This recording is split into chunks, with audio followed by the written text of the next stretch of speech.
Welcome to our very first Spain Park Live. All right, this is your opportunity out there to take questions, or send us some questions, get to talk to your coaches, your Spain Park students and cheerleaders, and hear what they have to say about just life in general, about coaching our kids, about what their experience has been as a Spain Park athlete. So I want to thank Jeffersons for hosting us tonight. Jeffersons out here on Valleydale Road. They've been a proud supporter of Spain Park and all of Spain Park Athletics for a number of years now, whether it's been making a donation, buying a sign, or feeding one of our teams. We want to thank Jeffersons for having us in tonight. So, Will, most of you guys know Will Latch, his dad's basketball coach, but more importantly, you guys hear him calling out the names of many of our student athletes, as he is the public address announcer for football, basketball, volleyball, and probably a multitude of other things. How you doing tonight, Will? Good. Happy to be here.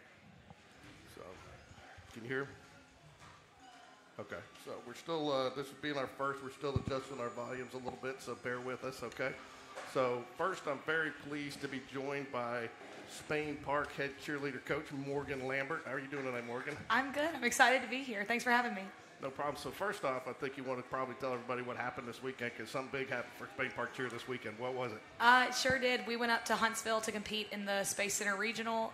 It is our first national qualifying event of the season, so the goal was to go up there and get a bid to the national championship with both of our routines, and they went up and took that goal and ran 6 miles past it. We ended up not only qualifying in both divisions, we won both divisions, and that is a first for Spain Park Cheerleading to go up, especially to the first competition of the season and bring home first place in both divisions. Our JV squad also won first place in their game day division, won second place to the reigning national champion in their traditional category, and this is JV's first time competing traditional in the last 5 years. So we are incredibly proud of the work that our team did.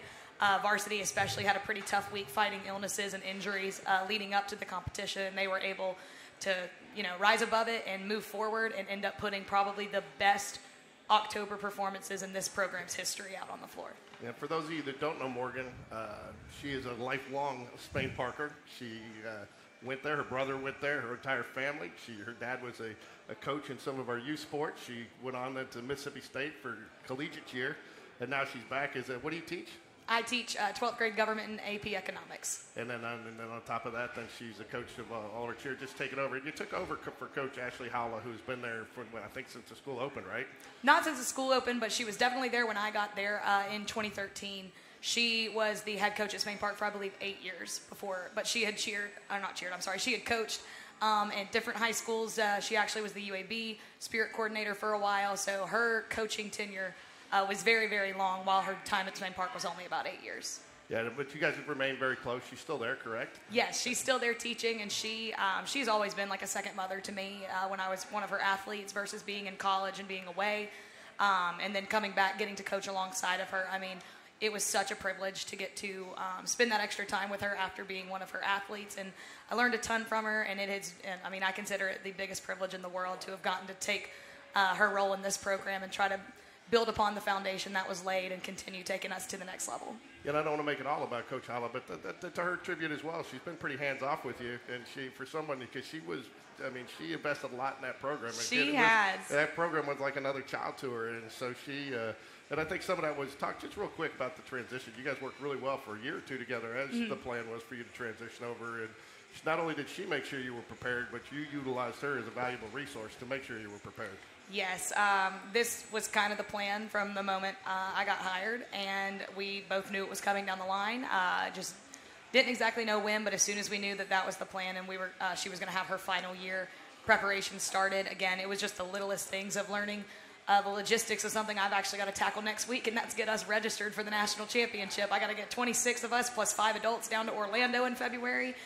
Just little things like that, just learning the very behind-the-scenes logistics, but when it comes to coaching, me and her just kind of clicked right from the start.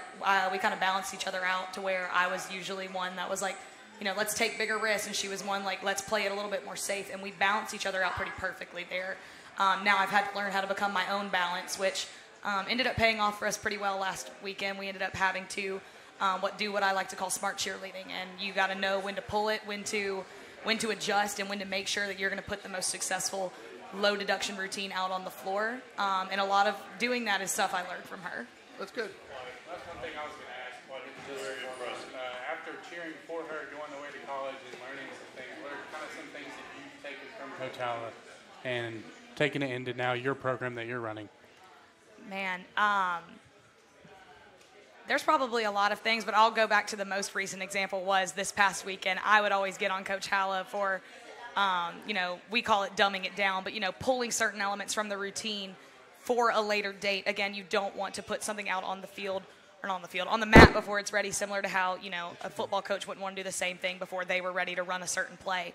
But I actually had to take a page from her playbook and pull some stuff out of our routine this past weekend for the better because we were fighting illness and injuries. It wasn't to the fault of the girls or anybody else. It was just a circumstance that we were put in. So I did have to take a page out of her book and do what we like to call dumbing it down. But ultimately, it worked out for the better, and that is a lesson that I've got to continue to take with me, is knowing when to do some smart cheerleading or when to just kind of send it all out there on the mat. Yeah, and kind of talk about how your girls responded to that, just having some injuries and some girls having to step up. A lot of time as cheerleaders, you are cheering on other teams, and now it's y'all's turn to take the main stage and perform. Kind of talk about how some of those girls stepped up in the roles that they probably weren't in during the week. So I think some of the best people you're going to hear talk about that are sitting right over there that you'll talk to later. I've got 3 of my seniors who are going to talk to y'all, and I think it all comes down to we had great senior leadership last week, people stepping up, kind of rallying the troops when, hopes were very low and everyone was exhausted. We had a ton of people sick. They were passing around sickness to each other because, again, cheerleading, it's a very close-quarter sport. You're stunning, and you're about 2 inches from somebody else's face while you're trying to hold another human life in the air. So it's not exactly a sport where you can take your distance, but we had incredible senior leadership kind of just taking the reins. I tell them all the time, there's only so much I can do. Once y'all step out on the floor, my job is over. There is nothing more that I can do for you. All you've got is the 23. In that case, there's 23 of them out on the mat. There's nothing I can do from there, and it takes the leadership of those seniors to be able to step up. The other thing I think that helped them so much is just the way that they love each other. I have never met a group of kids that just genuinely love being around each other. That's probably the reason we're sick all the time, is because they always want to be right next to each other during water breaks, even when we're on the floor, when we're drilling things. Even in the hallways, they'll all just randomly come by my room just in clumps, in packs. They're always together, and it's really special. I mean, cheerleading is not a sport you can do by yourself, especially in stunting and pyramid situations where it's 3 people working together to keep somebody else in the air. You can't do it if you don't have that chemistry, and this team has the best chemistry that I think I've ever seen on a team I've ever coached or been a part of myself. Coach, why don't you tell us a little bit, all of us, a little bit about the difference between traditional and game day? Because I've got to admit, for those of you that are out there, I was pretty ignorant when it came down to what each competition meant. So tell us just a little bit of the difference, the nuances in them, and what, maybe which one's a little bit more challenging, which one's harder, and which one, kind of is the prize. So both divisions we compete in are incredibly difficult to master for 2 different reasons. I'll start with traditional. A traditional routine. This is what you were. Mike, go ahead, sorry. Okay. This is what you're looking at with stunts, tumbling, jumps, pyramids. It's where all of the athletes are used, and the emphasis in a traditional routine is going to be your skill level, it's going to be your difficulty, and it's going to be your execution of those skills. So traditional is probably the older, more recognizable division for people who would know anything about competitive cheerleading. Game day, however, is a new division, but it's based in the more old school kind of belief of the sport about how the team leads the sideline or leads the crowd on the sideline at a football game. Different material they do with the band. So the game day division came around maybe 6 or 7 years ago, and that's something that our girls have really grown to enjoy. It is a completely different type of competition as it's more subjective. There's way less structure on how you're going to be scored, and it really comes down to not only having great skills and great material in the routine, you've got to make sure the judges like you too, and that's arguably the hardest part. It's not like football where somebody scores and it goes up on the scoreboard for everyone to see. It's closed door judging, and you really don't know what's going on behind those doors, and a lot of times you just kind of have to hope that the results fall on your side. And we were lucky. We tested out our game day routine for this year for the first time at this competition in Huntsville, and judges seemed to really like it. We scored a 95.9 out of 100, and that's higher than we even scored in the national finals last year in game day. So we're off to a really, really great start with it. Do the judges have to like the coaches too? Because I always give you a hard time. You're so determined out there, and I say that with a lot of love here because you and I have gotten to be very close this year with me being down there and filming and stuff. But, you're always so determined. And you're always telling your girls, smile, smile, smile. And I said, Morgan, you can smile too. And you said, not yet. No, I am most certainly, honestly, I'm probably a little bit more, serious-faced on the sideline than I am at competition. Lord, I don't know what it is. Whenever they compete, I lose all control of everything. Like this past weekend, they, performed their traditional routine, which we had, a journey with trying to get past some of the struggles we had this week. And they hit their second stunt sequence that had been kind of that stitch in our side that we'd hit a really good routine, but it was that one part that would usually have a ton of mistakes in it. And they got through that part, and they got through the pyramid right after it, and that marked the halfway point of the routine.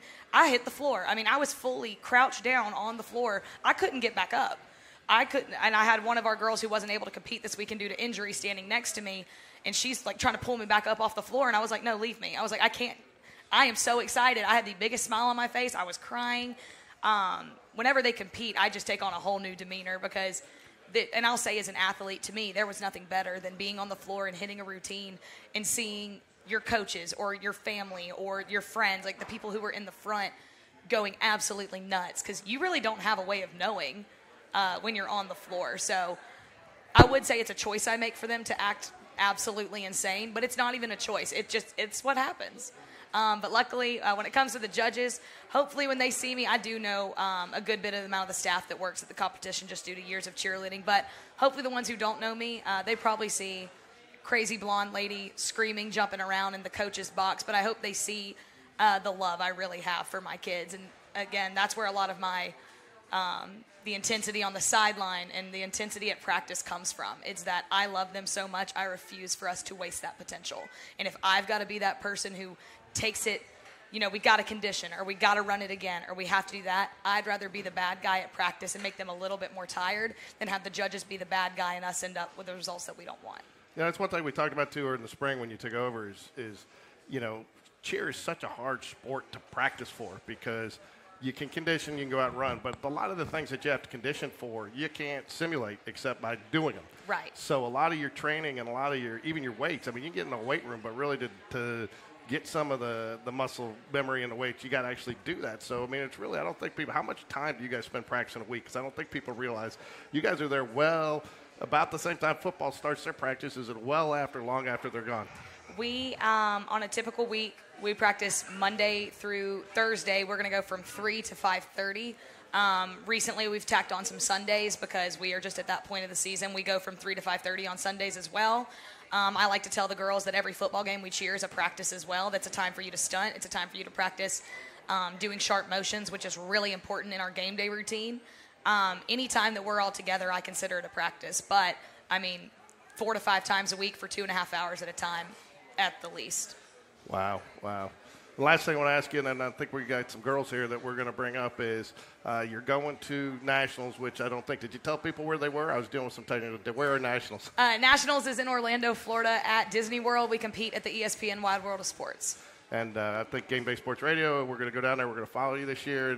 And I know there'll be some fundraisers coming up because that is not a cheap experience. But it is we want to talk to some of the girls about it. It's an experience that none of those girls will ever forget. It's a life-changing experience, I'm sure, and the bonding. And especially last year when you guys had to compete in the morning. So you had them all coming in practicing at 6 a.m., 5 a.m. to get ready for the morning. We found out they sent out the block schedule and then it sent out the actual order of competition. We saw that we were competing our game day routine, which, again, the whole point of that routine is just an insane amount of energy, jumping around, spirit, yelling.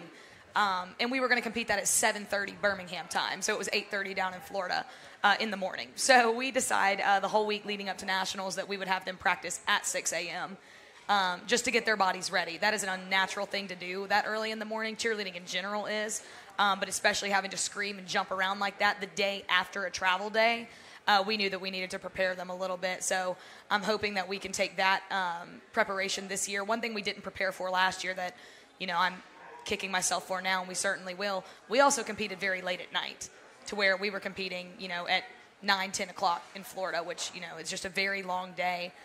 So I'm hoping that we can prepare ourselves depending on our performance times for the other side of that, not just early in the morning, but we may compete close to 9 o'clock, 10 o'clock at night. And you have no choice in that, right? No. They tell you when you're doing it, and it could be 6 a.m. and 6 p.m. Mm-hmm. We do not get a choice. Last year, during our semifinal round, we actually competed both routines in less than an hour. So they walked off the floor for one routine. We changed uniforms. We walked right back into the warm-up room and went on the floor. And I'm pretty sure it was between the hours of 8 and 9. We had already competed twice, which that's a mentally tough task to do. But we're hoping just with the way we condition them, the way we practice, the way that we drill all of these skills, that we're making them mentally and physically tougher along the way. That way when we get to the big show, it doesn't matter what time we compete. We're going to put the same product on the floor every time. Last question, and rather the same talking about product, I'm not going to say it's a better product. It's a more exciting product this year on the football field. Has that made it a little bit easier to get up and go to the games and get up and come practice for? My gosh. I mean, it makes all the difference in the world. Again, we're going to cheer for the Jags regardless of what the score is, but even for me, just as a lifelong Spain Park fan, my sister enrolled at Spain Park in 2006, and I've been going to Spain Park games on Friday nights ever since. It's incredibly exciting to get to see the program building back to what, in my head, Spain Park football is. When I was in high school, we went to the state championship, and we beat Hoover, and it was all of these things, and it is incredibly exciting to see just the buy-in, even just from, I mean, obviously don't coach football, but I've got students who play football, and seeing them so excited and getting to see the growth of how much our football team has made over the last few years. It's pretty incredible. So I'm very, very excited for these last two games to get to cheer on the Jags. You know, we've got Oak Mountain this weekend, that's just a huge rivalry, and then senior night.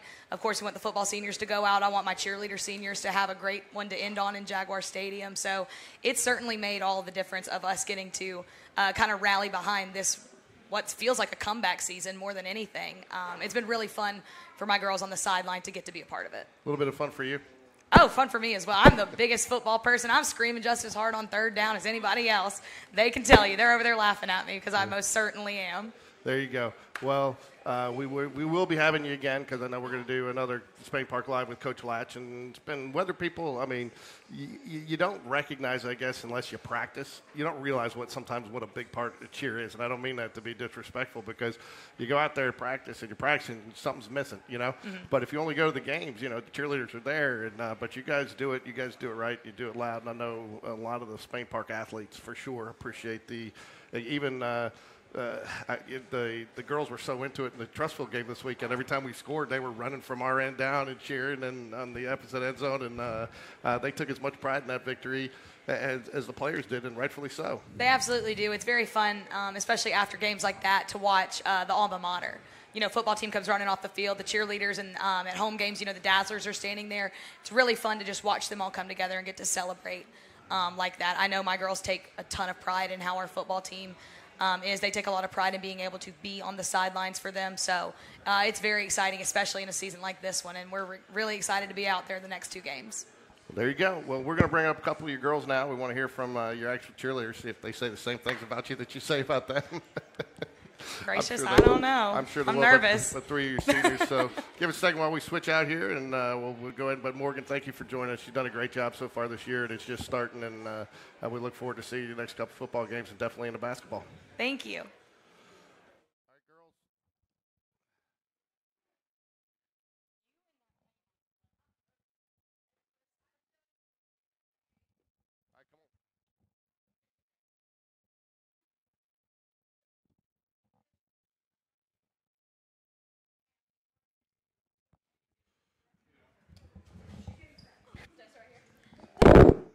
Oops, sorry. That was you. Don't worry. You'll be able to hear it when I turn it up. It's a little big. I can hear you. Oh, wait. There we go.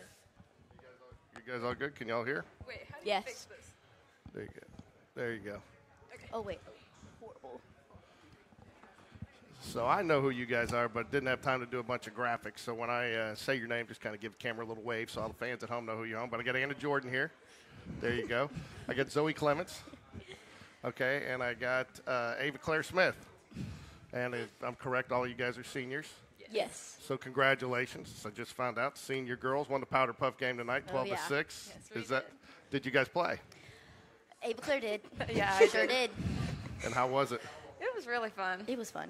Okay, so just so you guys know, there's nothing to be nervous about. I know you're not because you guys cheer in front of everybody, but we're just having a conversation here. It doesn't matter how many people are on the camera because, I won't tell you how many people are watching. Some people may chat in some questions, but you guys have been really fun to watch this year, and you've been through a couple hard years of football, last year. I think, 2 wins? But this year, how much fun have you guys had this season? A lot. I've had so much fun. I think this has been one of my favorite years, and I'm glad since I'm a senior. Just cheering at football games is just the best thing about cheerleading. Of course, I love competition too, but the football games are just different. They're a different vibe, and I just love cheering on the sidelines. So you go by Ava Claire, right? Ava Claire. So talk a little bit about, she mentioned football season. How different is it from season to season, or is it just cheer? Or do you guys treat football season different than basketball a little bit? And volleyball, because, are they different to cheer for? A little bit. We have different cheers because football we are standing up, and basketball we're standing or sitting down. So it's a lot different with the types of cheers that we do. Right. In football we cheer toward the stands. So we're trying to get the student section involved, but at basketball we're just cheering to mess up the opposing team. I got you. So it's more about the distraction on the other sports and getting but you do create an atmosphere of the other sports because when you are cheering loud, and a lot of times the students are following you. So Zoe, talk a little bit about, you guys are big, you guys are about the students, and that's one of the reasons you're there for all the fans, but really predominantly a lot of the students. And so what's it mean? We've had some great student sections this year, and I know the part of that is the football team, but part of that's you guys. And so what has that kind of meant to you? Has it been exciting to see the increased number of students coming each game? Yes, we have a lot more students show up this year, I think, because we're doing better. But I think the football team does way better when there is a lot of students there. So do you think that the average student that doesn't knows what you guys go through on a weekly basis to prepare? No. No? Not even close. So, because I would venture to say you guys are probably better conditioned than some of the athletes there at Spain Park with what you guys do. And the other thing I think is amazing about you, and I saw Sarah Lynch somewhere here, maybe get her to talk about it. You guys go into the training room. You guys are in and out. I don't see a lot of whining and complaining about you guys. You guys get in, you get taped, you get out, you do your thing, not like some of these other guys. Maybe we'll get Sarah on to talk about that. But what's the training staff? How big a part are they getting you guys prepared?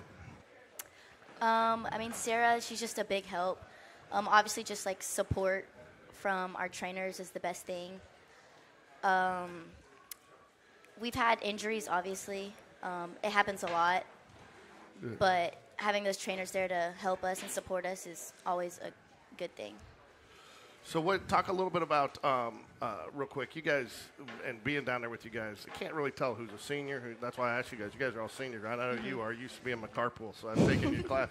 But you guys, you got seniors, sophomores, juniors, and I think even a freshman out there. I can't tell who's who because you guys just seem like a group. Is it like it appears from the outside? Are you guys just a group?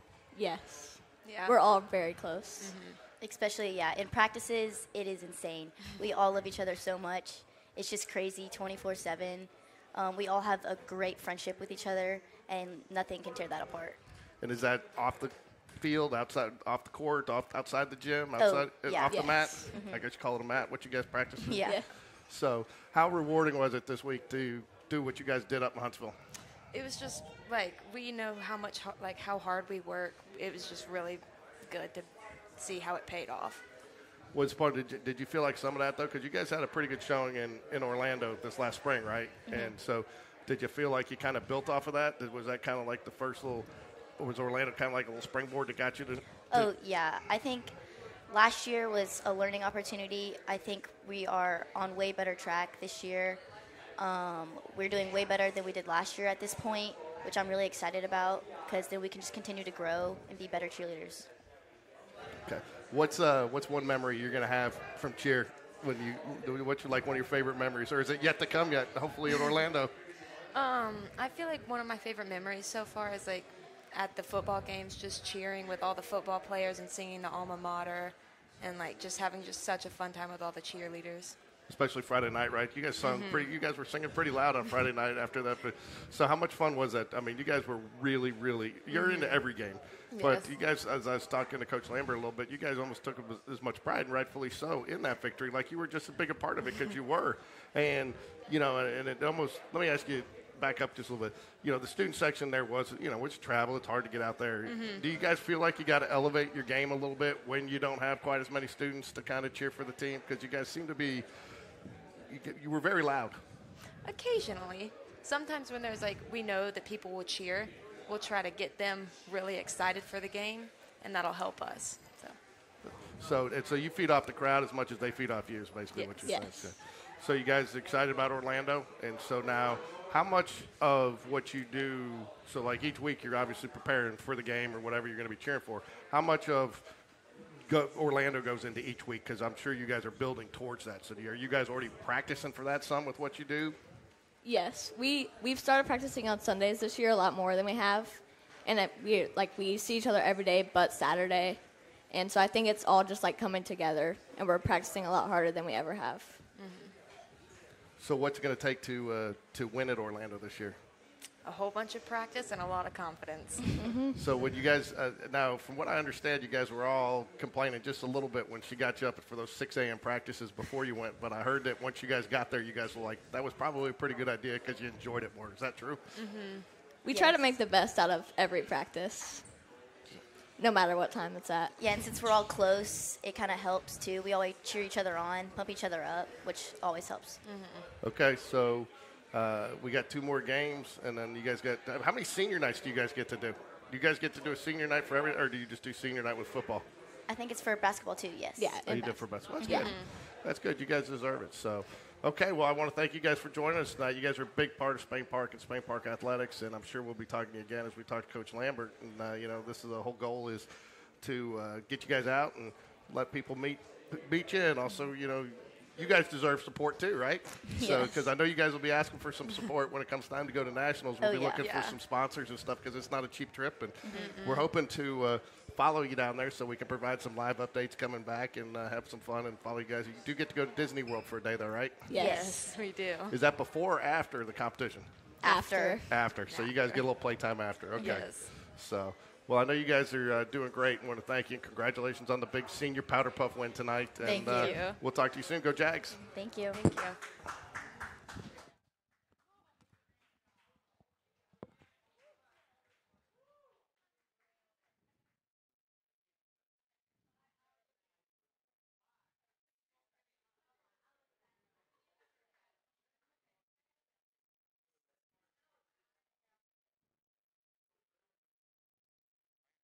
Huh?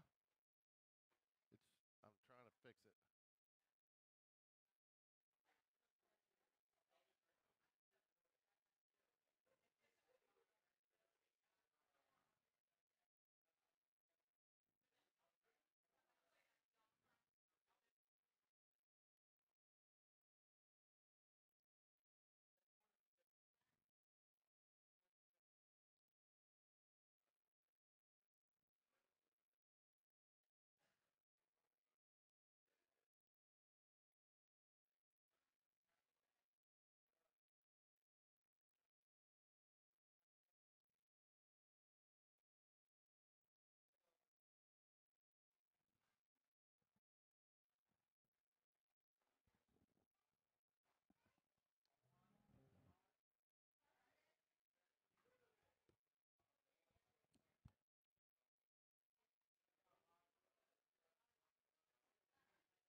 There we go.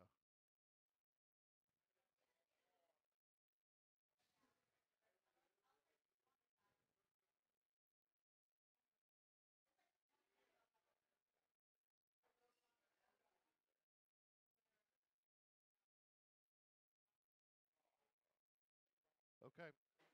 You want to get V up here? Coach V.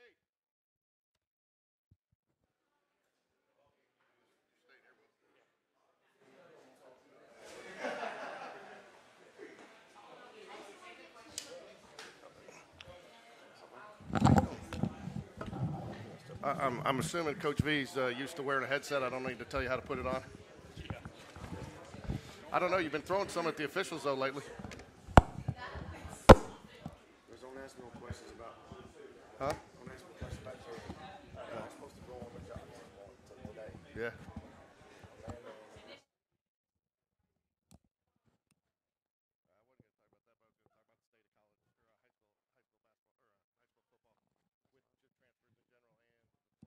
That's fine. Well, this week we get a nice little treat. We get Coach V live. Hey, Will, talk for me. Can you hear me? Yeah, okay, there we go. I want to make sure I didn't turn that red on. Yeah. Well, first off, Coach V, I want to thank you for joining us and doing this Coach V Live this weekend. It's something that we hope to do more frequently, definitely next year. Probably do another one with you this year, a season recap, as we got 2 more games and sitting at 5-3 right now. But big win for the program. You know, and as I kind of mentioned to you, one win doesn't necessarily define a program, but it can help kind of gauge where you are and where you're at. And so talk a little bit about your program, the boys, after Friday night, and how huge that was for Spain Park and the team. Well, I think the biggest thing that we were trying to get over to them was, you know, prove it to themselves that they're heavyweight. You know, I know they are because I see what they do every day. You know, we just, you know, it's not a situation where they have to prove it to anybody else. We're not in this thing to get somebody else to rub our backs and tell us how good we are. You know, I wanted them to prove it to themselves, and you know, they weren't. They came out there, they weren't scared, started swinging and started landing shots.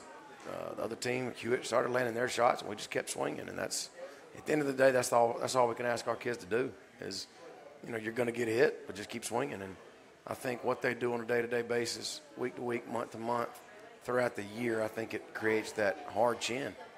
And, you know, we're proud of them, and our coaches did a really good job of navigating through our season so far, of the ups and downs, the adversity, the self-inflicted adversity, the bad luck of injuries, and just everything. And just, you know, when you're dealing with this many kids that, you know, they're teenagers and they're going to have ups and downs, but our coaches have done a great job of navigating them through it. Well, you talked about when we did one of your first off, wanted to remind everybody, even though we don't have the logo up, Coach V Show sponsored each week by Andrew Sports Medicine. Also want to remind everybody that Will and I are not employees of Spank Park, so anything that we bring up on here strictly our own opinions and own views. And so as we talk to Coach V, now we intend to talk about anything that we shouldn't, but just so people know and made that commitment to the school that we make sure that people had that differentiation. But you said coming out of September that we were going to be looking at an exciting October, that you really felt good about it. What made you feel so good heading into October? Well, I told our kids September was a tough month. You know, not only was our schedule tough, you know, we had a bunch of injuries. And we knew if we could get everybody back in that off week, if we can just make it to the off week in one piece, which we did, I knew the mode of our team, all it would take was a little bit of, you know, something good happening. And you know, our kids work hard, and you know, they knew they're not crazy. They knew what we were, you know, what our deficiencies were those few weeks of, you know, of injuries, and they knew we were getting everybody back, and they knew we had a really good football team, and we kept telling them we had a good football team. It's just, you know, going through this region every week is a brawl, and you're going into brawls without all your guns and bullets in the gun. So they knew we were getting all of them back, and you know, we just kept staying positive, and they kept working, and that's just a credit to them. Your defense has really seemed to progress too through this entire season. You know, where one of the things I kind of noticed, especially going last week, is the trust factor. It seems like the trust factor has grown exponentially, whereas, you know, a guy might have been getting out of position early in the season because he felt like he needed to help somebody else. Now those guys are trusting all 11 of them to do what they're supposed to do. Have you seen the same thing? Has the trust factor grown a lot throughout the season? It has. I mean, our kids, defense, Coach Bush, and the defensive staff, they do a great job of holding those kids accountable. And I think that our defensive kids especially, I think it took them a while to learn that, you know, we tell them whistle to whistle, be a dog, after the whistle, be a man. And I think after the whistle, we were just doing a little bit too much. And it was just stuff that had nothing to do with football. And our kids have, you know, they've kind of zeroed back in, and, you know, you can play good football, good defense without all that stuff, you know, and just worry about your job and being positive with each other. You know, when a good thing happens, celebrate with your buddy. Don't talk across the line, and don't do anything extra. So our kids have done a better job of that at defense and on defense, and it means a lot to them to fly around and have fun with each other. And that's the good thing about defense. They've got to be able to trust each other and have fun. Will, you've watched a lot of football over the last couple of years and had to keep some of your comments to yourself doing the PA. So what did you think about Friday night? Well, it's exciting, because Friday nights at home, I'm in the box. I only get to say what people want to hear. And it's nice, we like to go out and at least go to the game so we can watch. But this one we got to watch on our unbelievable broadcast that we were fortunate to have. And it was awesome. I text Coach V immediately after, just excited about this program win that they had. And, as far as our defense has been playing, they've been playing really well, but I felt like our offense really shined against Trussville. And I think that's nice because now you have your offense playing well, you have your defense playing well, and it just seemed to really click Friday night. What did you see from that? I think they complement each other really well. I mean, I think you got to play at this level. You have to play complementary football because there's going to be times when you're facing a defense that's just really good. Offense has to, our defense has to carry the load until the offense can catch up. Or like the other night, I mean, Hewitt's offense is explosive, so we knew our offense was going to have to match it. So our guys have done a really good job of complementing each other. And look, we got good players. And when you have good players, they make questionable coaching decisions kind of not look as bad. We threw a pass. We're trying to kill the clock with 2 minutes and 44 seconds to go, and we're trying to kill the clock and get a first down and be done with the game, and we throw a pass, and it's incomplete. So the daggone clock stopped. I woke up in a cold sweat Saturday night just thinking about that. And then the long play where Brock hit Bibbs down the sidelines that kind of ended the game. Had that been incomplete, so that means we would have thrown two passes within 2.5, with 2.5 minutes to go. That would have killed another 80 seconds, or at least made them burn timeouts. So it was. I woke up in a cold sweat, but it just goes to show when you got confidence in kids to make plays. You have confidence with the line to protect. You got a quarterback back there that's got a lot of Brett Favre in him. Brett Favre leads the NFL career in interceptions, but he also leads the NFL career and he's a touchdown leader. So Brock's been very good at protecting the football this year. He's a 10th grader and he's thrown, I think, 17 touchdowns or something like that, and maybe three interceptions. So he's protected the ball really well. When you got a guy like Jonathan Bibbs, who I feel like is one of the most explosive kids around, you give him a chance to end the game. And I told him after they called timeout, and I told him coming off the sideline, I said, end the game on this play. Be done with it. End the game. And, you put the ball in their hands and they make plays and it's fun to watch. Well, you bring up confidence. I think confidence is probably one of the biggest things that I've seen from your program as far as the changes happened. Talk about kind of how these kids kind of carry themselves after that 4-game gauntlet, first half of the season. Facing those Bulldogs in the Region 3 that are always playing really good football. Into the second half of your season, these kids responded in a really good way of playing another top 5 team in the state. Just talk about their confidence level at practice, during the games, what you've kind of seen. Well, here's the deal. That 3-game stretch, that kind of stretch between Hoover, Thompson, Vestavia, that's hard to do if you're healthy. But we didn't go through that 3-game stretch healthy. So it's, our kids knew that. It's not like we lost those 3 games and we had everybody there and we still lost. Like that's not true. So our kids knew that. Our kids are, they're resilient. It's hard not to be confident when they put the work in that they do in the weight room. That's where programs change. That's where you make strides. That's where it makes it mean more because of what you do, and it's very consistent. Our strength program is consistent. It's going to be consistent, and I think that has a lot to do with their confidence levels. And we've got a strong team, so we don't get pushed around. We might not make plays. We might have bad coaching calls by me or whatever. We might not win every game, but these kids aren't going to be pushed around. And I think that breeds confidence because they know everybody, the guy next to them has worked just as hard as him. And I think that works, and I think that's what changes programs in that weight room, and I put a lot of our change in that room. What talk a little bit. I want to, before we get kind of sidelined actual Spain Park football here, just talk a little football in general. And first and foremost, first I want to tell you I thought you handled yourself great in your interview this weekend on the transfer situation. But talk transfers just a little bit. Not transfers about an individual. He's gone. Don't want to hit that. But has it gotten out of control in high school football? Well, I don't know. I mean, here's the deal, man. Like you got to understand, like these kids, I tell our kids all the time in our devotion, like, this isn't my program.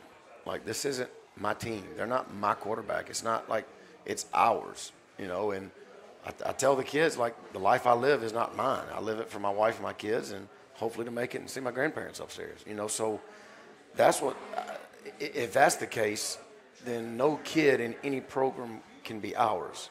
We don't, they're not our, we don't own them. So, kids move. Like, that's happened forever. We have kids move in. We have kids move out. Like, it's just, that's the nature of the business. So, it is what it is. I think all you can do is just love on the kids and, lead them right and not lie to them. Never lie to them, because the kids will see through that. Always be honest. Hold them accountable. Be consistent. So I know that they're not going to get something from another place they don't get from us. That will never happen. In terms of just how they're treated, how they're held accountable, how they're led. So I can sleep at night knowing that you leave our program, you're not going to go somewhere else and be like, oh, man, this is that much better because A through, that's not going to happen. We have 10 or 11 kids on our team with multiple offers. We have sophomores who have SEC offers, so they get exposure, they get everything they need in our program. So at the end of the day, that's what I'm going to stand on. I'm not going to stand on anything else. I'm not going to, I'm just not going to promote anything else. We're going to love on our kids, and we're going to do it right, because I feel like if you do it right, it's going to stand the test of time. It might be a little bit harder, right? It's not going to be as easy. But I believe at the end of the day, you can sleep at night knowing you're doing it the right way. Yeah, the other thing I want to ask you about is the playoffs bracket came out today for 7A. Does the state need to look at that as well? Because pretty much the way they've got it set up north-south, you got your 4 teams from the region, 4 teams from another region. In the second round, you're right back possibly looking at region opponents. And, the goal is to get the best teams playing in the championship game. And right now, the North basically cannibalizes itself. So they voted on that, and I think this is the last year that setup is like that, because for the longest, our region has met up with the region in Huntsville. Then the winners play each other. So our region keeps cancels each other out second round. So they voted on it. So I believe next year it's going to be mixed up. You might go to Mobile one week, you might go to Huntsville the next. So there is a chance 2 North teams can play for the title, or 2 South teams can play for the title. And that's just 7A, because it's been such an issue. So next year I think it's going to, they asked all the coaches. They voted on it, and they passed it. Coaches don't care, and I don't care. Let's go to Mobile one week, instead of having to play Vestavia 2 times in a matter of 4 weeks. So I think they remedied that. This is the last year it's going to be like that, though. Okay. So talk a little bit about what you want to see out of the team this week. Coming off a huge win, it's obviously easy to have that letdown. So how's practice been this week leading into? Are they taking it as the springboard, which I know as a coach you want them to do, or have you had to encourage them this week thinking it was a finish line? No, I don't think so. I mean, these kids are, look, with a win Friday night against an opponent that's separated by a couple of miles. Oak Mountain's a rival. Our kids know theirs. Their kids know ours. With this win, we can double our win total from last year. Okay. That's from year 1 to year 2. That's a big deal. And we don't talk about our opponents. We every week we kind of beat into their head that it's a faceless opponent. Our opponent is us, and we're going to keep getting after each other in practice. We're going to keep the energy high. And one thing about our team is the energy has been really good. Our coach has done a good job of keeping the energy up, and we rinse, repeat. We're not going to change anything. We're just going to rinse, repeat, and do it again. You talked a little bit after the game the importance that you felt that last week was for the seniors. The seniors kind of wanted that as somewhat a statement win to lay their foundation on the program, that they had worked to rebuild it and get it back to where it needs to go before they go. Did you feel that same thing out of those seniors? Yeah, man. I gave Landon Huey and Jacob Olsen a hug towards the end of the 4th quarter, I think after Kelby's pick 6. They were celebrating. I mean, we should have gotten about 6 penalties on that touchdown, and I told the official, thank you for not calling a flag, because it could have been 6 of them, because our whole team was down in the end zone. But as they were coming back, I grabbed Olsen and LeCue, and I put my arms around him. I said, I'm glad it's your group. Like, this win is – I'm glad it's y'all that did it, y'all senior class. And because they've been through a lot as seniors. I mean, you know, a lot of the kids they came in with aren't here, you know, and over the years they've kind of dropped off. But these kids have stayed, and it means a lot to them. And I'm glad that this senior class was the group that, you know, we're not there yet. We're not where we're going to be. We will compete for championships here. But they're getting us on a stage that, you know, what we can expect is to compete with the big boys every year, because we're going to be a big boy. So the senior class, it means a lot to us as coaches, and I know it means a lot to them. Well, so talk a little bit about, you know, you finish, you know, you're going to finish, you got a chance to finish 7-3. You know, you don't want to count them before they hatch, all right? But then you go straight right into your off-season program, right? I mean, you don't, no rest for the weary. No, we'll get back in the weight room on Monday after the last game. You know, we're going to live 4 days a week no matter what week it is. You know, they'll get a week off for Thanksgiving naturally. They'll get a couple weeks or a few weeks off for Christmas, New Year's. They'll get a week off for spring break. But I think the consistency of our strength program has been a big difference. I think it's been a difference maker that is consistent. You know, you can't be powerful and strong and have mass if you take months off. You can't do it, you know. Now it changes as the year goes on the load and all that, but it's going to be consistent. You know, we have a strong team, and the only way you get strong is to work out. There's no other way to it, you know. And our kids have bought into it. They're going to get 4 lifts a week nonstop, and we're going to max reassess where we are every 4 to 5, maybe 6 weeks. We're going to reassess it, and we're going to do it again. So it's just the kids have bought into it because they see results. Anytime kids do it for themselves and see results, it's a lot easier to sell it. You know, we're not doing it for them. They're the ones in the weight room doing it. They're the ones seeing the progression. Like, so once they see it themselves, then you just sit back and be consistent. So it takes a lot of energy in the weight room, but I love being in there with them, and I wouldn't have it any other way. You see, we talk a lot. You got a lot of seniors. Hudson Cahalen on the offensive line, Connor Langston on the offensive line. You got senior, pretty much all Alex Lloyd, Sean Corey, Logan Brownlee, Jonathan Bibbs. You know, go through it. Have you started to see though? You know, Christian Smith's a guy that I've seen the last couple of weeks has really stepped up. A younger guy. Are you starting to see these younger guys really stepping up, going, this is about to be our team? You know, we've got to start making. You know, we've got to start making an impact and showing we're ready for it. I think so. I mean, when you got, you know, when the gunslinger back there is a 10th grader, and you know, left tackle's a 10th grader. You know, so that Christian Smith, who you talked about, the 10th grader, E.J. Curley starting like linebacker is a 10th grader. So you've got a lot of young pieces with a very good junior class coming back. And I think that these seniors have shown them just be consistent. You don't have to be special. You don't have to do anything above board. You don't have to do just be consistent and be good teammates. That's what we preached all off season about. Just be good teammates. And I think these seniors have shown how to be good people, how to be good teammates. You know, I mean, if you see one of your teammates down, be his energy. Pick him up. You know, the negative energy don't help anything. So I think one thing these seniors have done is just left behind being good teammates and being likable. And I think that's one thing that these young guys have seen from them, and it works. You know, it works when these kids, they care about each other, and that goes a long way in the locker room. Talk a little bit about you know, one thing I think you mentioned just a lot of younger players there that have kind of stepped up and stepped up quickly. You know, one of the big things that you emphasized when you came in is working in tandem with the middle school to put in your philosophy, work together with them. Is that part of why you're seeing some of these kids, because you're getting in with them earlier and you're working more as a complete unit between the middle school and the high school? I think so. I mean, Coach Bowden and Coach White, those guys do a great job, you know, and you know, they're highly successful. The 7th grade got beat in the championship. The 8th grade came in 3rd, I believe. You know, last year the 8th grade won it. The 7th grade got beat in the finals. So I mean, like it's just a consistency of winning that matters. And I think that the relationships matter with the kids. I try to go as many middle school games as possible. We have a really good relationship with the Little League, with Sean Jordan and the youth commissioner. We work side by side a lot. So I mean, there's a lot of. I think we're aligned from all the way down, all the way up. There's a lot of positive alignment, and I think that matters, you know. And we got to, you know, if there's a Jag in 4th grade, we want that same Jag to be a Jag in 12th grade, and I think you got to cultivate that. It doesn't just happen, you know. It don't just happen. So we got a lot of good people involved with our program from the little league, from 1st grade all the way up to senior year, and you know, I think we just keep being consistent, keep doing that. I think we're going to give the community something to be proud of, and I think we'll compete for championships.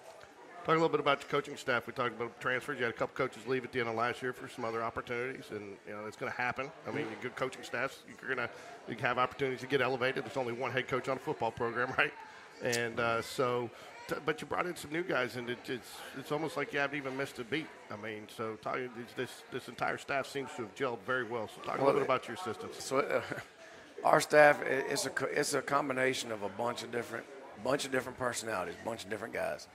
You know, you got young guys in the secondary like Coach Daniels, who's, you know, early mid-20s. Coach Berry, running back coach.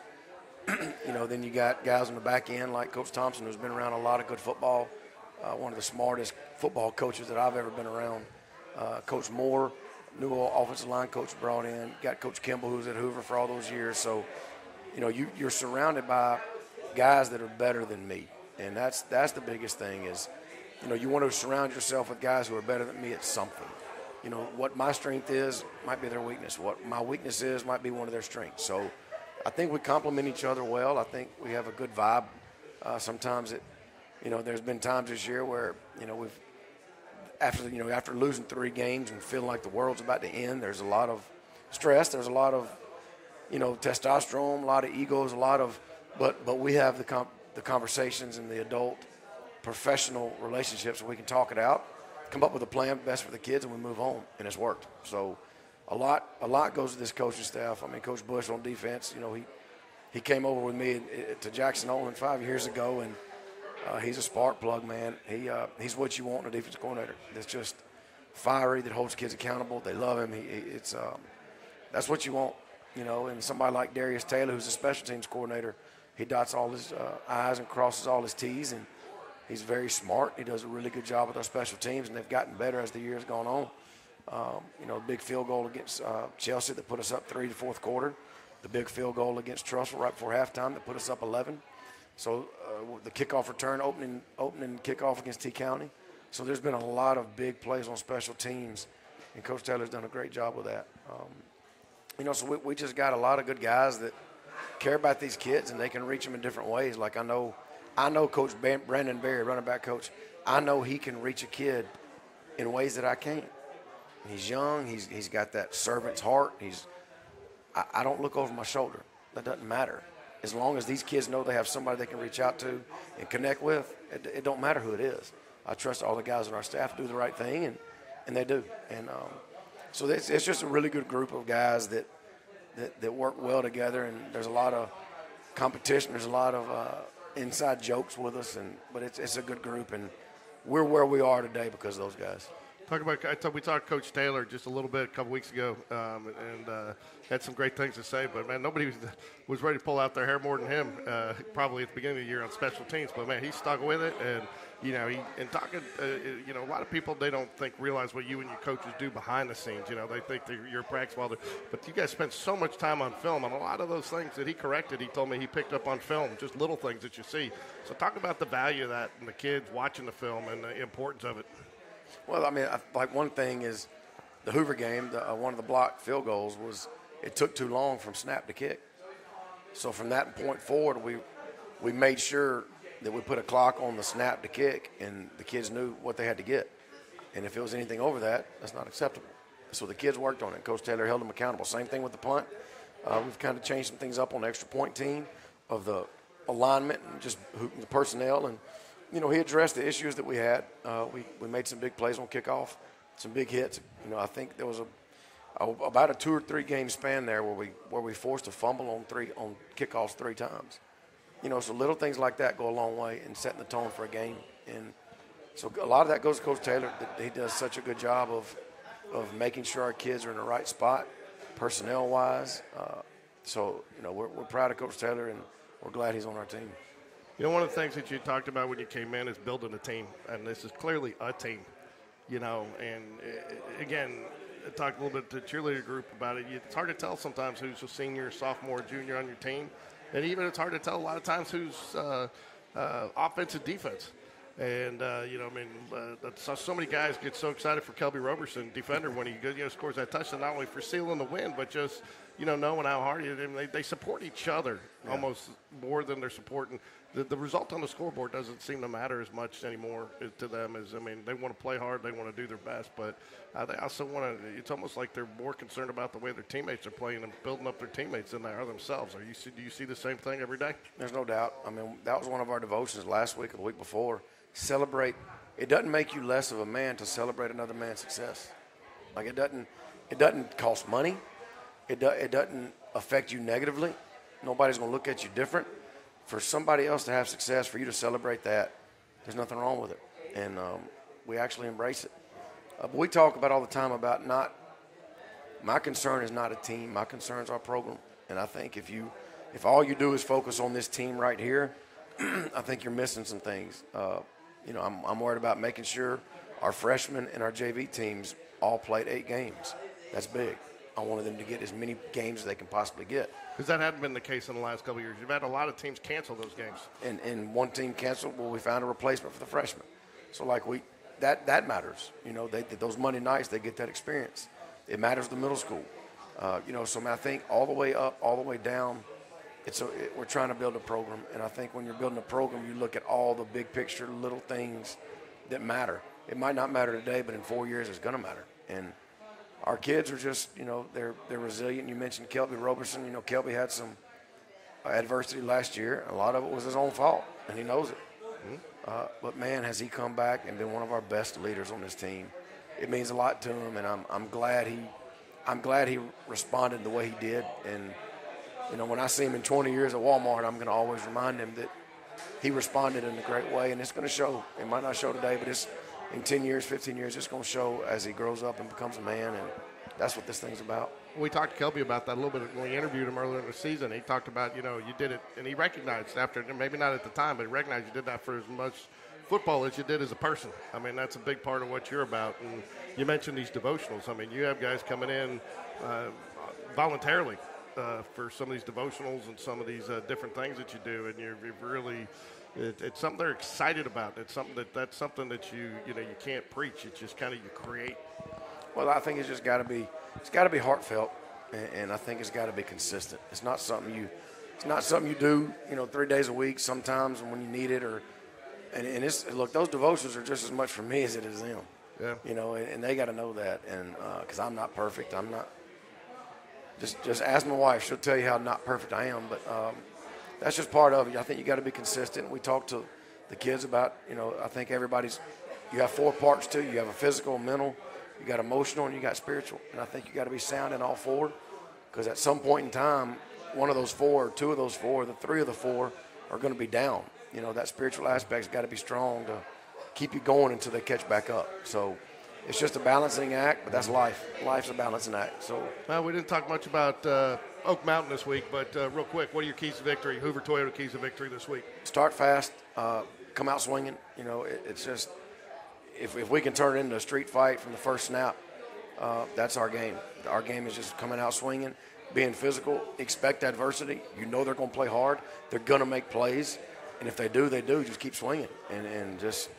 Because their record is not indicative of really what kind of football team they are, because they've been in a lot of those games to the very end. They've lost, I think, at least 3 games within the last minute of the game against teams that, that we fought hard against. So right. You can't look at their record and think that you're going into it's going to be a fight this weekend. And in this region, you can't look at that, because if you would have looked at our Hoover, Thompson, Vestavia weeks, if you would have taken just what kind of team we have off of those 3 weeks, it would have been very misleading. Right. So you can't look at records. You can't look at who was hurt this week. You can't. You just can't. And there's those. Look, they've got a lot of support over there. They have a great student section. It means a lot to those kids. So we know we're going to get their best Friday night. But all we can do is get out there and start swinging and be physical and see what happens. Okay.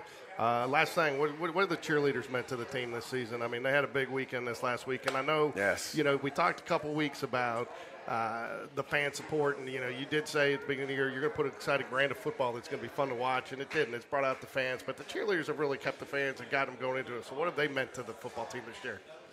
Because I say this a lot, like high school football is so much more than just the team on the field. You got the band. That's an experience for those kids. The dancing girls, the color guard, the cheerleaders. Like, it's such a big experience for all these, because you only get to go in high school one time. Right. So these girls out there cheering their butts off for our guys and loving. I mean, I see them when we score. They're going crazy. So it's really good to see that. I went in the gym last week because I was going to ask to use half of the gym for something. And I went in there, and they were preparing for their competition. And if you think football practice is jacked up and intense and excitable, and I'm not smart enough to come up with the words, but I walked in that gym, and I was going to go ask Coach Lambert if we could use the other side. And when I saw her, I'm like, I'm not. No, I'm not going to do that. So I sat there for about 20 seconds just watching. I'm like, all right, this is ridiculous. Like, the energy, the girls were, I mean, it was nuts. So I kind of, Homer Simpson in the bushes, kind of like, I'm going to back out. And I did. I backed out of that thing, and I closed the door. I'm like, wow. So the energy that they have and they bring, it means a lot to those girls, and it's fun to watch. It really is. And so seeing they won a championship or they placed and all that, that's awesome. But if you would have asked me last week how were they going to do, just by that 45 segment of time when I was watching, I could have told you they were going to win just by what I saw. Yeah. But it's good to see those girls enjoy it and have fun, and hopefully our football program can keep giving them memories they'll always have. Yeah. Well, we're going to talk to some of your players now, Coach, but we want to wish you the best of luck Friday night, and thank you for joining us tonight. And hopefully we can do another live show with you before the end of the season. And I really appreciate what you do, getting out in the community. I think it's a big part of not only, like you said, it's good for football, but it's good for Spain Park. So we appreciate what you do, and we're lucky to have you at Spain Park. Go Jags. Thank y'all, man. Thanks Jeffersons for having us, too. Go Jags. Go Jags. Thanks, guys.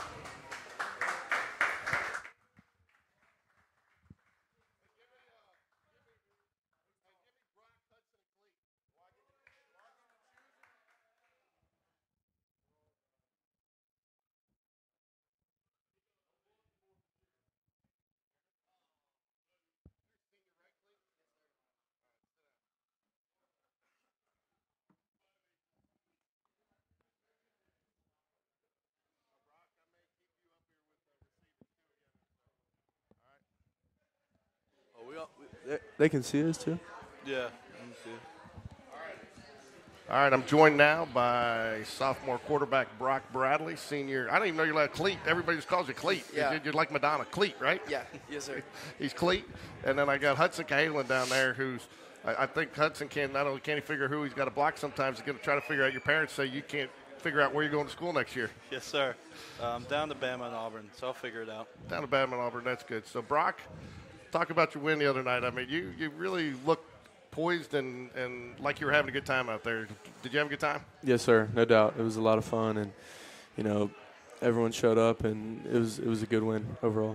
So talk a little bit about these guys because, again, you didn't play a lot of varsity last year, but you played a little bit. But, offensive line has been a challenge the last couple of years, and these guys have worked really, really hard, not only in the weight room getting bigger, but just and they really – you had a lot of time to throw some balls this week, did you?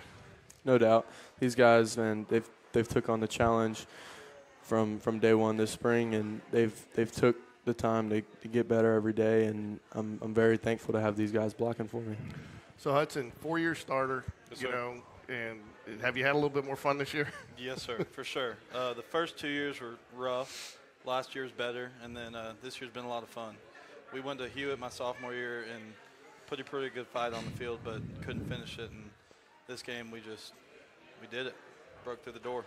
So as the season's gone on, it's you guys have, as an offensive line, Cleat, you guys have almost been like a snowball. Right. You just got a little bit better and better, but I think some of that is you guys almost seem to trust each other a little bit more. You know that he's going to block his guy. He knows you're going to block yours. So you guys Is that really what it's kind of been? Has that been the final step in the progression, is just the trust factor and then doing your job and then trusting the other guy to do his? Yeah, I'd say the biggest part of our O-line this year was just figuring out that we could do it. Like, years past, everybody kind of had the mentality that we were scared of the bigger opponents that we played, and not really scared, but just intimidated by them. And this year, like, getting in there with Hoover and, even getting there with Thompson, we felt like we blocked with them. Even though the score didn't come out the way we wanted, we felt like we blocked and hung ourselves with them. So, we just getting the mindset that we could actually block with those guys was big for us. So. Hudson, how big was it? I know, playoffs right now have been decided, but, that game felt like a playoff game, and it felt like as seniors you wanted to leave the program saying, hey, we've got you we're ready for you guys to take the torch. Was that a part of it Friday night? Yes, sir. I would say for sure that was a part of it. We wanted to be able to beat one of the big dogs in our region, in a super tough region, one of the toughest in the state, and we did it. We've been trying to do it for our entire high school careers and finally put it all together on Friday night. Yeah. Hey, Brock, you can look over here. They always talk about the quarterbacks that got an internal clock, how long but has the better they've gotten all year, has it slowed down for you a little bit? Do you feel like you got a little bit more time to breathe and go through your reads back there, and it almost feels like the game's moving a little slower? Yes, sir. I think since the first game, it's kind of been like I trust these guys more and more every week, the more that I play with them. So, yeah, definitely. So, Cleet, where are you going to be going next year?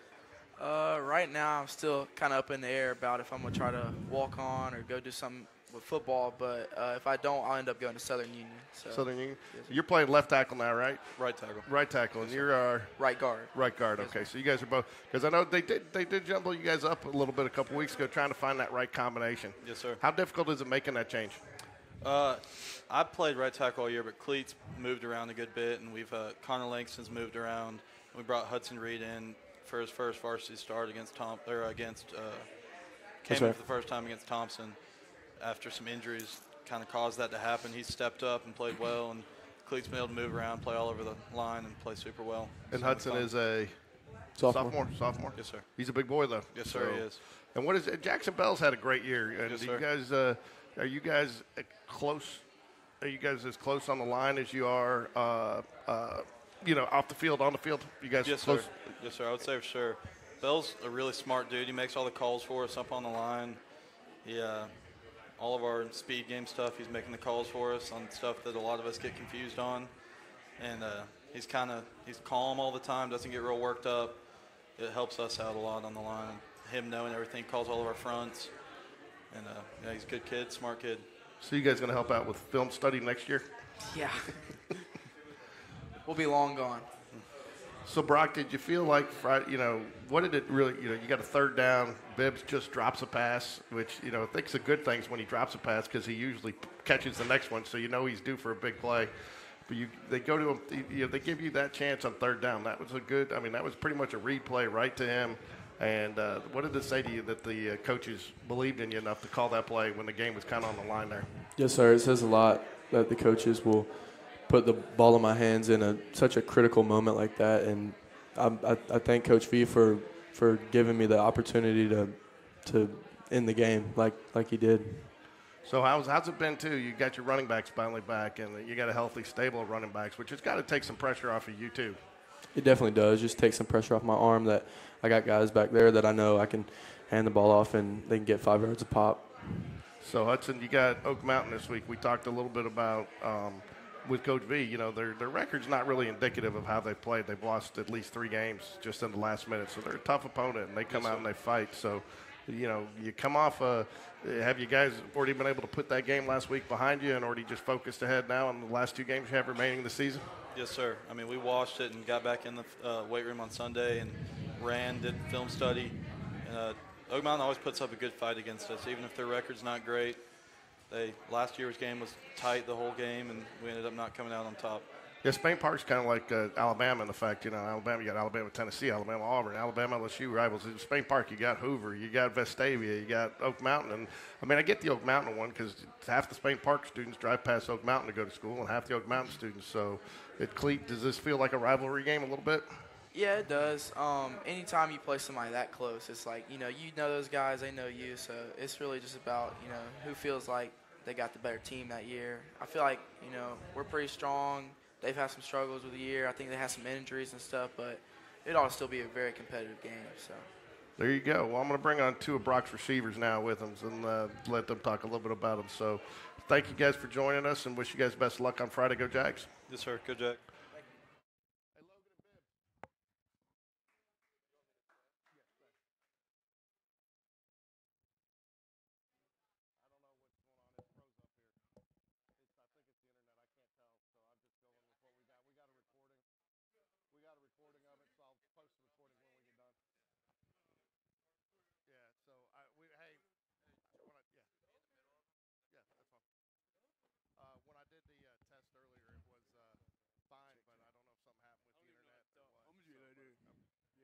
Fix your cord. Huh? Fix your cord. It's still buffering. I've got my own. For those of you out there that are watching live, we apologize to Dodo that there's been some signal issues tonight. We're working through them, but we want to thank everybody who did come out to Jefferson's tonight. So, all right, Brock, you got him wide open in the end zone. I mean, that play couldn't have gone off better, and he is standing there. I mean, I think there was the closest person to him was sitting in the stands. Does that make that throw a little harder when you see somebody that wide open? It does. It's a wide open throw, and that's a play that we've worked on for a long time now. We've worked it almost every week, and we hadn't really had a chance to run it. And for Coach V to call that on I think it was the first drive of the game, wasn't it? First, second drive, something like that. It was real early. For him to call that says a lot about him and the trust that he has in his players. Logan, you're in the huddle, and Brock, you guys give each other a little smile when you know that's coming? Yes, sir. For sure. That's probably my favorite play in our playbook. Because you know it's coming. I know it's a touchdown. We've never not completed in practice, so I knew it was going to hit. So, dude, come on, you got to admit, you looked at your back pedal a little bit there. The ball's coming up a little high. And well, I saw Brock. He, scanned the field because, he didn't know where I was yet. So then he just threw it, and no one was in 30 yards of me. So I knew I was going to catch it. I wasn't worried about it. So, Bibbs, I gave you a hard time. You looked at me on the one pass that you dropped. It kind of went through your hands because you were on a little screen trying to get that first down, and you looked before you. But you had some huge catches in that game, none bigger than probably one I think everybody overlooks is that when you caught down on the 2 or 3 yard line, you stretched as far as you could stretch for that ball to bring it in, didn't you? Yeah, yes, sir. So what did it feel? You hit that ground and you knew you had that ball. Did you even look at the officials, or did you know you had it all the way? No, I knew that I had the ball. So, what's it meant to have this year? You've progressed as a receiver, but to have not only a coaching staff but a quarterback that's been able to sling it around. Years past we haven't been able to pass as much. Has obviously been a little bit more fun for you? Yeah, definitely more fun, more passes to catch. Thanks to Brock. Thanks to Brock. Hey, Brock, so talk, what's it been for you this season? I mean, you start off as a sophomore, a lot of expectations on you just because of, you come from a family of athletes, even your sister. And some people say she's the best athlete in the house, but you've grown up a little bit. Do you feel like a sophomore still? I mean, at the end of the day, I'm still a sophomore, but these guys look at me like any other player. I just feel like I'm a normal player in the locker room, and they treat me just like I'm a junior or a senior, so I appreciate that. It seems like, too, that, as a unit, you guys all work really well together, and it says it's not any finger pointing, but a lot of constructive, credit. And, I was here, I was open. And how much has that helped you, getting that more of a positive feedback? Yes, sir. You've done a really good job, and the 7-on-7 stuff did a really good job. I feel like as a team, we've really came closer and built stronger bonds off the field, and I feel like that translated onto the field, and it really does help us on Friday nights that we're so close off the field, and we can talk about everyday life things as well, not just football. Are you going to miss these seniors next year? No doubt. I was thinking about that a few weeks ago, man. It's super sad. I mean, these guys are in my brother's grade, so I've grown up with these guys, and I've always been around them. So it's definitely a senior class that I'm going to miss for sure. So, Bibbs, I know you got a couple offers. Update us on your college situation. I've just been, talking to the ones that have offered me as well as more, yeah. So any imminent announcement coming anytime soon, or are you still going through the process? Still going through the process. I wanted to commit probably at the end of the season. At the end of the season? Yeah. That's good. And Logan, what is it? About half of your catches have come this year have all come backwards because of. No, I'm not going to give you a hard time of getting tripped. You're a kind of a third down guy. People look at you and you do, but a lot of times you've made that incredible catch on third down, and then you look up and there's a flag on the field and it comes back. I think maybe 2 balls I've caught there's been flags on. There was one that was like for 20 yards. It got called back in the Stavia game. But I'd say I'm a third down guy. Last read, give me the ball, catch it. What about you? I mean, you Bibbs and Reggie kind of been the primary, but you've worked in kind of a rotation between you, Mitchell Frazier, and Andrew Thornton. I always want to call him Lucas because I'm doing so much baseball. But you guys seem to be pretty tight. All compete for that same position, but all rotating and then you had your play in, and then Andrew had his pass play in, which obviously I think he'd like that pass back. Brock, you need to work with Andrew on his passing. We worked all week on that play, and he was supposed to set his feet. Comes game time, does not set his feet. Underthrows it. Exactly what we told him not to do. So. No, but you guys seem to be pretty tight, and you guys encourage each other when you're not in there, which is kind of rare because, most people want to be in the game, but you guys have all seemed to have accepted your role. Is that the case? Yes, so we have Bibbs and Reggie. We know those are our 2 guys. And then you have me, Mitch, and Andrew. Mitch, Andrew, we all play the same position. I'll play H, Andrew play H, Mitchell plays H. They'll play W, I'll play X. We all rotate, so we all know what's up. Like, we all know every position on the field. And if Mitchell's on the field, I'm gonna be rooting for Mitchell. If I'm on the field, Mitchell's gonna be rooting for me. So, and does Brock throw a good ball to you? Was that a good pass? Oh, the touchdown that was perfect. If he would have just dropped the over shoulder, I could have had 2 in the on our bubble pass against Chelsea. So, but. Well, you guys have been fun to watch this year. Bibbs, you've been a little bit of a roller coaster, not as far as good and bad, but, what's been thrust upon you. I mean, you had Reggie out, you lost another receiver. There's been times you've had to be the guy. There's been times you've had some help, and no matter what, you always seem to step up and answer the challenge. Do you thrive on that? Do you thrive on pressure? Yeah, I mean, I really don't really take pressure as nothing. I just go in there, I just play. I mean, when I'm missing guys, I know I'm going to have to be the one to step up and be the one to, kind of get the team going. Well, that's good. Well, thanks for joining us tonight. We're going to get a few of the defenders up here and talk to them, and then we're going to wrap it up for tonight on Spain Park Live. But want to wish you guys the best of luck against Friday night, and we expect to continue to watch you build on what you guys did last week. So go Jags. Go Jags. Hey, give me.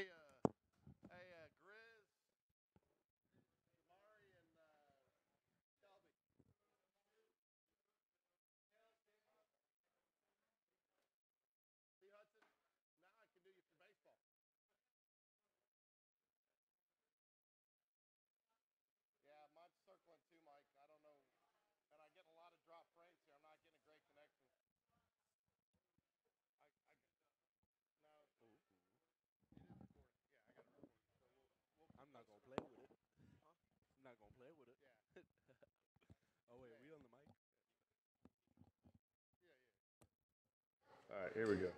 All right, we're going to wrap it up here shortly, folks. Want to thank everybody for joining us tonight. Got 3 of Spain Park's elite defenders for us, all seniors, but have all made big plays at one point in time this season. Jacob, nice big fumble recovery return against Vestavia. Jamari's had a couple of interceptions at critical moments, especially against Tuscaloosa County. Yes, sir. And then Kelby, none bigger than last Friday night when you tell me first off. I was down there. I heard it hit your pads because it hit you right in the gut. And but when you're looking forward, you see nobody out there. What are you thinking? I'm gonna crib it. That's all. That's it. Just thinking I'm gonna get to the touchdown. Pull your mic in. Oh. Sorry. There we go. There we go. You're good. Sorry, folks. So I mean, did you? I mean, nobody was going to catch you after catching that pass. No, sir. I got hugged the first time. I wasn't going to happen again. There you go. Oh, you did? You got caught one of the times? On the fumble recovery. Oh, that's right. Oh, so you got the fumble recovery in that game. We weren't sure you got that. So, Okay. So Jacob, you were kind of a workhorse that night. Didn't hear your name a lot, but you were getting double teamed some, and you were definitely disrupting that line of scrimmage, and they couldn't come your way very much, could they? No, sir. They tried to run the ball my way the whole night, and I did my job and hit pullers, holding my gap, holding the edge, and they couldn't get around me. Around the edge. How big is Coach V's weight program in the last year been to what you guys have been able to accomplish, especially on the defensive line this year? Because you know a lot of times you'd either wear down or you're going up against bigger guys. So how much of an impact has that had? It's had a tremendous impact. Last year I had a struggle with it. I couldn't really hold the edge because my weight wasn't up. I wasn't that strong. But this past year with the weightlifting and everything, it jumped up everything. It helped me a lot. Helped the whole D line out, and we were one of the best D lines in the state. So, Jamari, talk a little bit about, again, I talked to Coach V a little bit about the trust factor. It seems like the trust factor has really increased this year as far as you're not having to worry, okay, I got to cover for that guy. And how much has that freed you up to play your position? It allows me to worry about my man and not other people's, and I can trust my other DBs to allow me to do what I'm supposed to do on the field. And for both of you guys here, it's we talked about it a little bit, with all these RPOs now, you see cornerbacks, safeties, and outside linebackers picking up most of the tackles these days because everybody's trying to get outside. Again, you don't always make the tackle, but you do enough to slow it down to where one of the guys can come clean it up for you. How much does that give you a lot of reassurance to take that chance, to make that dive, to take a chance to make a tackle that you wouldn't have normally taken in the past? Yeah, most definitely. Of course. So Jacob, what's so far your best memory of the season? I would definitely say beating Hewitt. I think ever since middle school we have not beat them, and this year we did. We came out and played strong, and we put a 50-piece on them, so I'd say that. What about you, Jamari? Definitely Hewitt again. Definitely Hewitt. Showed everybody, really ourselves, that we can compete with anybody in the region, fully healthy. Kelby? Hewitt or Briarwood? Hewitt or Briarwood? Yeah, Briarwood. You guys, there was some blood there. You wanted you guys wanted some revenge, and you lost on the last play of the game on a questionable the year before. You come back and you beat them. So that's a good one. I'm glad you brought that up. So, what you guys got next plans for you? What's next year's seniors? More football. More football? I'm trying to go play ball somewhere. Are you? What about you? Going to college and getting my economics degree. Economics. There you go, man. The world's going to need you because the economics are going all over the place right now. Yes, sir. Post-COVID and now with everything else. So, all right, boys. Well, good luck on Friday night, and go Jags. Yes, sir. Well, I want to thank everybody for coming out tonight, the Jeffersons for hosting us, and Coach V. First time we've done the Coach V show live, and I know we had a few connection issues out there. Internet did not work as well as we had hoped, but it's still we got a broadcast out there. We'll go ahead and post the recording of this tonight. I want to thank all the players who came out and got you want to come up? Okay. Got all the players who came out and joined us, and Coach V, and I want to congratulate the cheerleaders on their big victory this weekend. And I want to thank you guys for joining us, and